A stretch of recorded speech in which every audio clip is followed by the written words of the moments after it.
ओम शांति। 25/8/2023।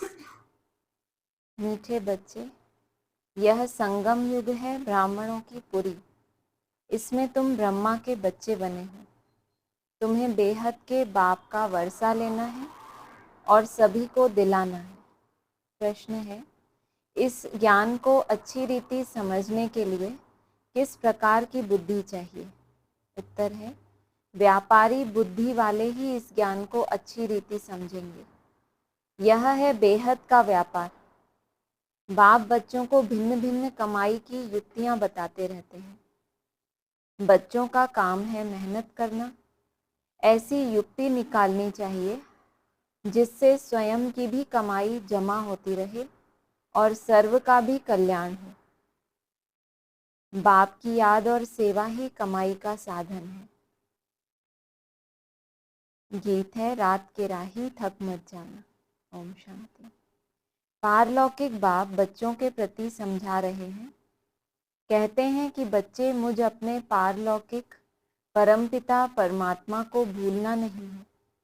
गाया भी जाता है गीता का भगवान, बाइबल का भगवान या कुरान का भगवान कभी कोई नहीं कहेंगे। कोई भी धर्म स्थापन करने वाले ऐसे नहीं कहेंगे कि हे बच्चे, अब मुझ पारलौकिक बाप को याद करो। ऐसे कोई किसी को कह नहीं सकते।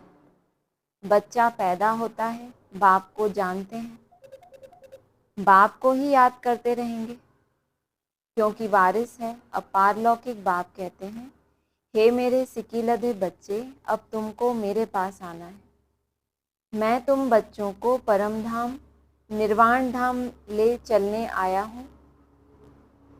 तुम भक्त मुझ भगवान को याद करते थे, अब मैं कहता हूँ तुम मुझे निरंतर याद करो, मैं तुमको सुखधाम ले चलता हूँ। अपने दिल अंदर देखो, तुमने आधा कल्प कितना दुख उठाया है। पहले से ही इतना दुख नहीं मिलता है, पीछे दुख की वृद्धि को पाता है। अब पारलौकिक बाप कहते हैं, मुझे याद करो। सभी धर्म वालों को कहते हैं, हे मेरे बच्चे, तुम अपने को भाई भाई समझते आए हो।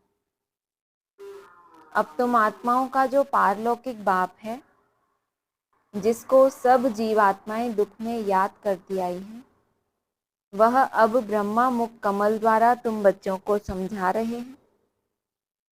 समझानी दी जाती है ब्रह्मा मुख वंशावली ब्राह्मणों को। प्रजापिता ब्रह्मा को सिर्फ कुमारियां ही नहीं थी। शास्त्रों में लिखा है दक्ष प्रजापति, तो उनको सब जो नक्षत्र हैं वो सब उनकी बच्चियां दिखाई हैं। तो बाबा कह रहे हैं प्रजापिता ब्रह्मा को सिर्फ कुमारियां ही नहीं थी, कुमार कुमारियां दोनों थे, भाई बहन थे। ब्रह्मा कुमार कुमारियां एक ही बाप के बच्चे, एक ही दादे के पोत्रे पोत्रियां ठहरे। तुम बच्चों को सम्मुख समझाया जाता है, तुम सम्मुख सुनते हो, समझते हो कि हम निराकार शिव बाबा के सब बच्चे हैं। बरोबर हम ब्रह्मा द्वारा शिव बाबा से स्वर्ग की बादशाही पाने के लिए राजयोग सीख रहे हैं। परमपिता परमात्मा ब्रह्मा मुख द्वारा जो तुमको समझाते हैं, वह फिर औरों को समझाना है। जो लौकिक भाई बहन हैं उन्हों को समझाना है। तुम हो गए पारलौकिक। पारलौकिक बाप से तुम वर्षा लेते हो, तुम कहलाएंगे पारलौकिक भाई बहन। वह हुए लौकिक भाई बहन। तो बाप समझाते हैं, बच्चे हूबहू 5000 वर्ष पहले माफिक तुम बुद्धि का योग लगाओ तो तुम्हारे विकर्म विनाश हो जाएंगे, पाप भस्म हो जाएंगे। बाप की याद को ही योग अग्नि कहा जाता है। इस सर्वशक्तिमान बाप की याद में रहने से तुमको शक्ति मिलेगी। वह एक ही निराकार बाप है। इस ब्रह्मा मुख से सुनाते हैं। जरूर रथ तो चाहिए ना, जिस रथ के ऊपर उनकी सवारी हो। यह रथ है, इसमें परमपिता परमात्मा सवार हो बच्चों को यह सिखलाते हैं। इस सृष्टि के आदि मध्य अंत की समझानी देते हैं, जिससे तुम भविष्य में चक्रवर्ती राजा रानी बन जाएंगे। और निरंतर याद करने से विकर्माजीत बन जाएंगे, पावन पुण्य आत्माएं बन जाएंगे।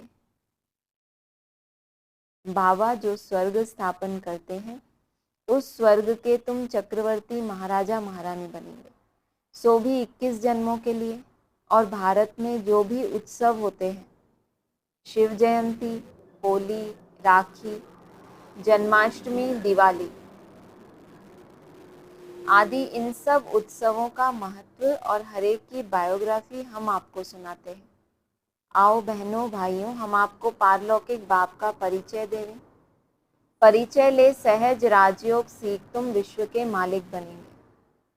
वर्ल्ड ऑलमाइटी पवित्रता सुख शांति में अटल अखंड राज्य करेंगे। यह किसी को भी समझाना बहुत सहज है, इस रीति लिखना भी है। बाप के समझाए हुए यह राज हम तुमको समझाएंगे। बाप के बच्चे बनेंगे तब तो वर्षा मिलेगा ना। तुम भी बेहद के बाप से बेहद का वर्षा आकर लो। जन्म जन्म तो हद का वर्षा लेते आए हो, वह है दुख का वर्षा, क्योंकि यह है ही रावण राज्य। राम के राज्य में सदा सुख था, फिर माया रावण के राज्य में तुम दुखी हुए हो। यह तो तुम कोई को भी समझा सकते हो, पब्लिक भाषण में भी तुम समझा सकते हो। ऊंचते ऊंच है भगवान, फिर है ब्रह्मा विष्णु शंकर, फिर उन्हों की महिमा। गाया भी हुआ है ब्रह्मा द्वारा स्थापना, तो जरूर वह स्थूल वतन में होगा। ब्राह्मण है ब्रह्मा की संतान, उनको ही प्रजापिता ब्रह्मा कहा जाता है। पहले पहले ब्राह्मण वर्ण चाहिए, ऊंचते ऊंच है ब्राह्मण वर्ण। कौन स्थापन करते हैं? परमपिता परमात्मा, पिता के सब बच्चे ठहरे। ब्रह्मा द्वारा इन ब्रह्मा कुमार कुमारियों को बैठ पढ़ाते हैं। यह संगम युग है ब्राह्मणों की पुरी, फिर रुद्रपुरी में जाकर विष्णुपुरी में आते हैं। पहले पहले रुद्रमाला में वह आएंगे जो निरंतर याद करेंगे। समझते हैं ना, रुद्रमाला तो बहुत बड़ी है, सभी रुद्रमाला के मन के हैं। बाबा कह रहे हैं पहले पहले रुद्रमाला में वह आएंगे जो निरंतर याद करेंगे। सूर्यवंशी चंद्रवंशी राजाएं बनते हैं ना, तो इस समय परमपिता परमात्मा द्वारा राजयोग सीखने से राजाई पद पाते हैं। बाप कहते हैं निरंतर मुझ बाप को याद करो, बुद्धि का योग मेरे साथ लगाओ। यह है रूहानी यात्रा। जन्म जन्म से तो जिस्मानी यात्राएं करते आए, अब बाप आकर रूहानी यात्रा सिखलाते हैं। कहते हैं मुझ बाप को और स्वीट होम को याद करो, जहां से तुम आए हो पार्ट बजाने। तुम गोरे थे, विश्व पर राज्य करते थे, फिर तुम काम चिता पर बैठ काले हो गए हो, सुंदर से श्याम बन गए हो। भारत बड़ा सुंदर था, नाम ही था स्वर्ग, अब तो नर्क है ना। तुम ही पूज्य से फिर पुजारी बनते हो, तो ऊंचते ऊंच भगवान शिव, फिर ब्रह्मा विष्णु शंकर, इन द्वारा बाप कार्य करवाते हैं। इन्हों को निमित्त बनाया है, निमित्त अर्थात साकार, इन्हों को निमित्त बनाया है। करण करावनहार है ना। ब्रह्मा द्वारा भारत को स्वर्ग बनाने के लिए राजयोग सिखलाते हैं। बाप कहते हैं कि यह राजयोग सिखलाकर पूरा करूंगा तो फिर विनाश होगा। बाबा जब राजयोग सिखलाकर पूरा करेंगे, क्या पूरा करेंगे? हाँ? स्थापना नहीं, पूरा करूंगा। भारत को स्वर्ग बनाने के लिए राजयोग सिखलाते हैं। बाप कहते हैं कि यह राजयोग सिखलाकर पूरा करूंगा। माना तुम कहते हैं ना इंजेक्शन में से जैसे पूरा खींच लेते हो, मैं पूरा खाली हो जाऊं और तुम पूरा भरपूर हो गए, क्योंकि राजधानी स्थापन तो अंत में होगी, लेकिन एक की भी कर्मातीत अवस्था हुई तो विनाश का उसके साथ कनेक्शन है ना। तो तुमको पूरा कर दूंगा। बाबा ने कहा है ना, बाबा इस रथ को तैयार करके खड़ा कर देंगे। ऊपर बोला भी ना कि इन तीन के द्वारा बाप कार्य करवाते हैं। बीकेज में जाओ, वो कहते हैं केवल ब्रह्मा की मूर्ति है, ना शंकर है ना विष्णु है। ऐसा ही बोलते हैं ना। शंकर तो कोई होता ही नहीं, वो तो सूक्ष्म वतन में बैठा हुआ कोई फरिश्ता है और केवल ब्रह्मा ही होता है। एडवांस ज्ञान में चलो, ब्रह्मा भी है मानते हैं, महादेव भी है, शंकर की मूर्ति, विष्णु कोई होता ही नहीं, ऐसा बोलते हैं ना, विष्णु अलग से कोई ऐसा होता ही नहीं। क्लैरिफिकेशन तो यही आता है। तो वहाँ पे दो में सिमट गए, पहले एक में फिर दो। एडवांस नॉलेज है ना, तो एक कदम आगे चलेंगे, लेकिन एक ही कदम आगे है। बाबा क्या कह रहे हैं, ब्रह्मा विष्णु शंकर इन द्वारा बाप कार्य करवाते हैं, इन्हों को निमित्त बनाया है। फिर कहा यह राजयोग सिखलाकर पूरा करूंगा तो फिर विनाश होगा, फिर जो नई दुनिया स्थापन करते हैं उनमें जाकर राज्य करेंगे। जिनको पूरा किया है फिर वो उस दुनिया में जाकर पहले पहले राज्य करें। फिर जितना जो पुरुषार्थ करे, सारा पुरुषार्थ पर मदार है। कहते हैं गंगा पतित पावनी, फिर परमात्मा को पुकारते क्यों हैं कि हे पतित पावन आओ। तो पुजारी भक्तों को भक्ति का फल मिलना चाहिए ना। स्वर्ग में तुमको जीवन मुक्ति का फल मिलता है और सबको शांति का फल मिल जाता है। जो बहुत ज़्यादा दुखी हैं, एकदम फंसे पड़े हैं दुखों में, तो उनको सुख नहीं चाहिए, उनको क्या चाहिए, शांति चाहिए। और आपने लंबे समय घोर जो लड़ाई, महाभारत लड़ाई से पहले शांति का अच्छे से अनुभव कर लिया, तो अब आपको क्या चाहिए, सुख चाहिए, क्योंकि शांति का अनुभव तो हो गया, दुख परेशानी कोई है ही नहीं। सुख में भी तो शांति समाई हुई है और शांति में भी सुख समाया हुआ ही है। लेकिन जो बहुत ज़्यादा दुखों में फंसे पड़े हैं, उनको स्वर्ग की बात करो तो उनको मज़ा ही नहीं आएगा, क्योंकि उनको जो इतना भारी दुख है, उनको चाहिए शांति। स्वर्ग में तुमको जीवन मुक्ति का फल मिलता है और सबको शांति का फल मिल जाता है। स्वर्ग में सुख शांति दोनों ही थे, सब सुखी थे। कौन सुखी थे, जिन्होंने राजयोग सीखा। विकर्म विनाश तो करना ही है, हिसाब किताब चुकतू तो होना ही है। फिर नए सिरे पार्ट बजाना है, सबका हिसाब किताब चुकतू कराए, पावन बनाए बाप साथ में ले जाते हैं। यह सब राज समझने के हैं। मनुष्य भगवान को याद करते हैं तो जरूर भगवान को सृष्टि पर आना पड़े। कहते हैं कि सृष्टि पर आकर भक्तों को भक्ति का फल देता हूँ। मुक्ति या जीवन मुक्ति, शांति या सुख देता हूँ, है ना। जिसको जिस चीज़ की दरकार है, बाबा हमें भी कहते हैं ना, किसी को प्यास लगी है तो उसको पानी देना है, ना कि भोजन। तो कोई दुखों में फंसा पड़ा है, उसको शांति चाहिए, उसको सुख चाहिए ही नहीं। सन्यासी भी क्या कहते हैं, स्वर्ग के सुख क्या है, कागभिष्टा समान। कभी उन्होंने अनुभव ही नहीं किया, फंस गए थे विकारों में, तो उन्होंने छोड़ छाड़ के उसका सन्यास किया। तो मुक्ति या जीवन मुक्ति, शांति या सुख देता हूँ। दुनिया में सुख शांति या संपत्ति ही मांगते हैं। मनुष्य तो संपत्ति के लिए ही पुरुषार्थ करते हैं कि धनवान बने। समझते हैं संपत्ति में ही सुख होगा, परंतु भले किसी को कितनी भी संपत्ति है, राज्य तो फिर भी माया का है ना, पतित दुनिया है ना। मन बुद्धि के ऊपर राज्य किसका है, 5 विकारों का। तो कितनी भी संपत्ति हो वो उसका सुख नहीं ले सकते। संपत्ति के लिए बहुत पाप करते हैं। यह है ही पाप आत्माओं की दुनिया, इसमें कोई पुण्य आत्मा होती नहीं। पुण्य आत्माओं की दुनिया में फिर कोई पाप आत्मा नहीं होती। यथा राजा रानी तथा प्रजा पुण्य आत्मा होते हैं। इन पावन देवी देवताओं को पतित दुनिया में राजा लोग भी पूजते हैं, क्योंकि समझते हैं यह सर्वगुण संपन्न है। पावन कौन, देवी देवताओं को पतित दुनिया में जो राजा हैं, है कौन सी दुनिया, पतित दुनिया है। लेकिन वहाँ पे भी किसी न किसी की अथॉरिटी तो चलती है।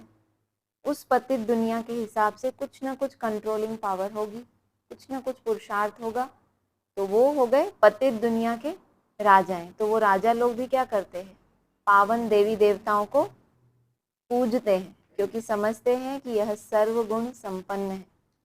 उस दिन आया था ना, गुण तो होते हैं लेकिन सारे ही गुण हो, फिर सारे ही गुण हो लेकिन उससे संपन्न नहीं है, भरपूर नहीं है। तो वो राजा भी समझते हैं कि ये सर्वगुण संपन्न है, हमारे में कोई गुण नहीं। आपे ही तरस परोई, फिर यह कहते हैं हम ही भगवान हैं।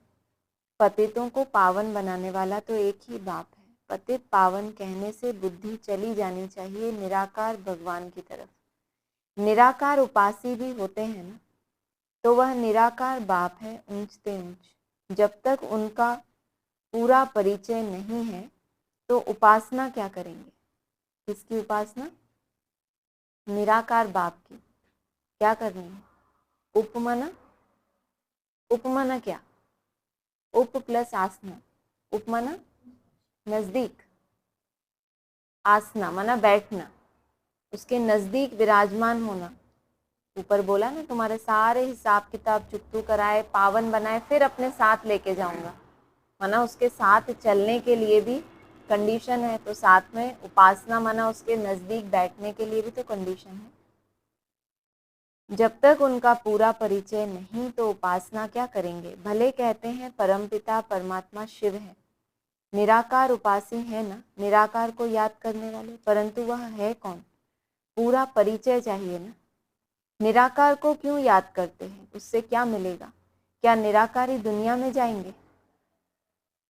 आत्माओं को तो निराकारी दुनिया में जाने के रास्ते का पता ही नहीं है।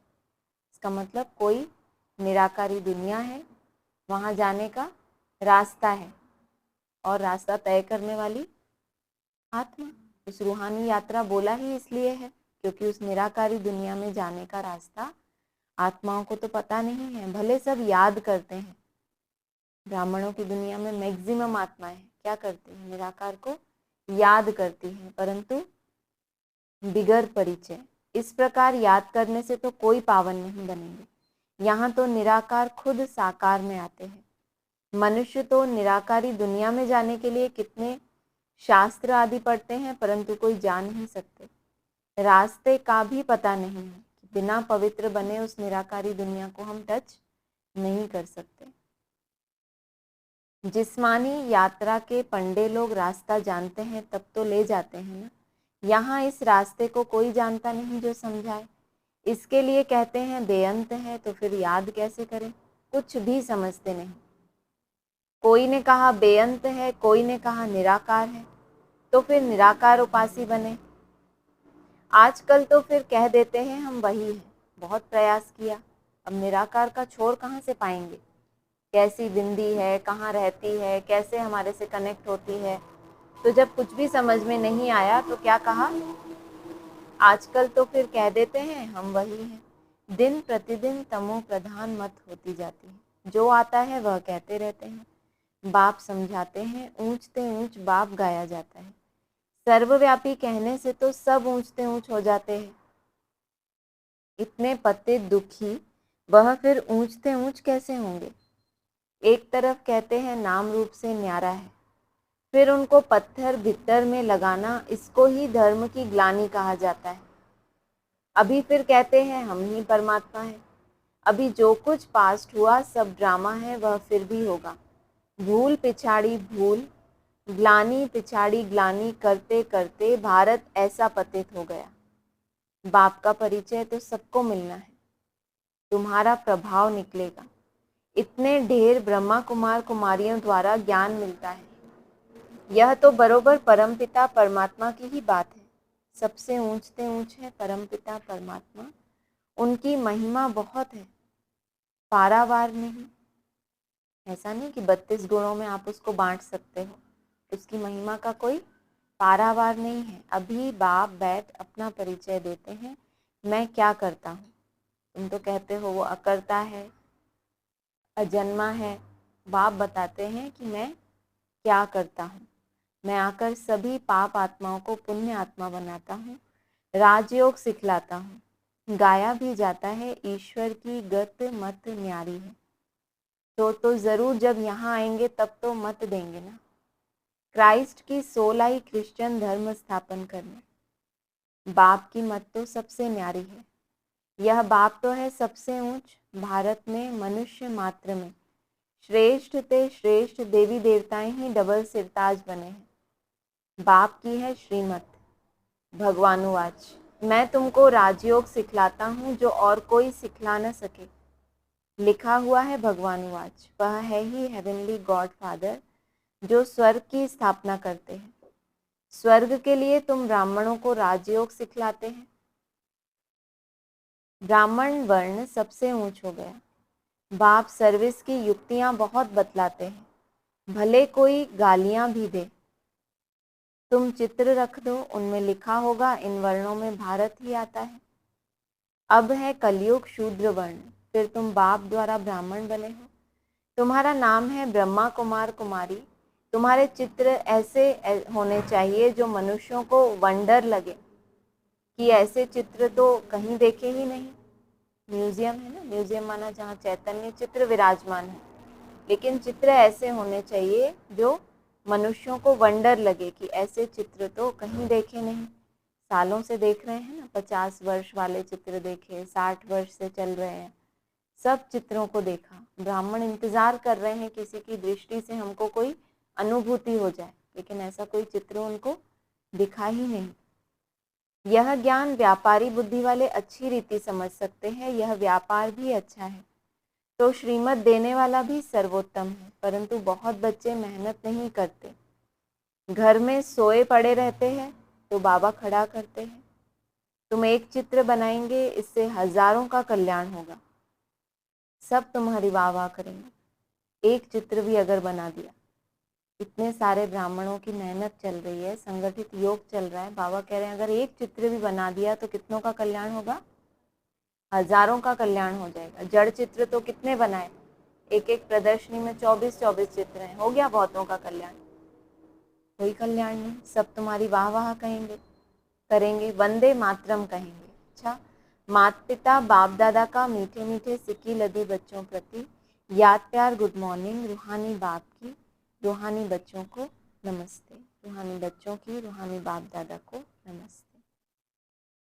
सार है, रुद्रमाला में पहला नंबर आने के लिए निरंतर बाप की याद में रहना है।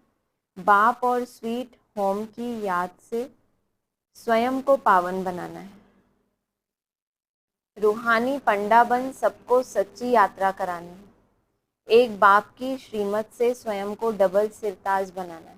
वरदान है, स्वस्थिति की शक्ति से किसी भी परिस्थिति का सामना करने वाले मास्टर नॉलेजफुल भव। स्वस्थिति अर्थात आत्मिक स्थिति, परिस्थिति व्यक्ति या प्रकृति के द्वारा आती है, लेकिन अगर स्वस्थिति शक्तिशाली है तो उसके आगे परिस्थिति कुछ भी नहीं है। स्वस्थिति वाला किसी भी प्रकार की परिस्थिति से घबरा नहीं सकता, क्योंकि नॉलेजफुल आत्मा हो गई, उसे तीनों कालों की सर्व आत्माओं की नॉलेज है।